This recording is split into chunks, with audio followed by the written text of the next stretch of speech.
అంటే మా నాయకుడు తప్పు చేయడని మాకు తెలుసు. మా నాయకుడి మీద మాకు అచంచలమైన విశ్వాసం, గౌరవం, భక్తి ఉన్నాయి.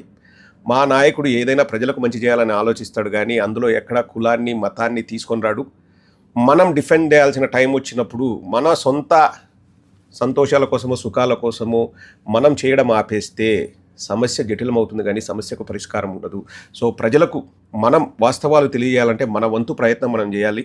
ఎస్, నేను వీడియోలు చేయకపోతే ఇంకొంచెం ఎక్కువ టైం ఫ్యామిలీతో స్పెండ్ చేయొచ్చు. బట్ మీరంతా కూడా నా ఫ్యామిలీనే. మీకు వాస్తవాలు చెప్తున్నందుకు నేను గర్వపడతాను. నేను ఎప్పుడు కూడా సంతోషంగా ఫీల్ అవుతాను.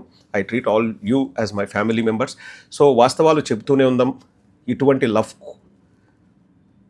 ఇటువంటి లత్కోర్ లఫ్ఫుట్ లఫంగా అలా పని పడుతూనే ఉందాం. నాకు తెలిసి నైతిక విలువలు ఉన్న వాళ్ళు ఎవరైనా సరే ఈ పార్టీకే ముఖ్యమంత్రి, ఉప ముఖ్యమంత్రి పదవికి రాజీనామా చేసేసి ప్రజలకు క్షమాపణ చెప్పేవాళ్ళు. వాళ్ళు చెప్పరు. వాళ్ళు చెప్తే వాళ్ళు లఫ్ఫుట్ లత్కోర్ లఫంగా ఎట్లవుతారు. కానీ ఈ ప్రభుత్వం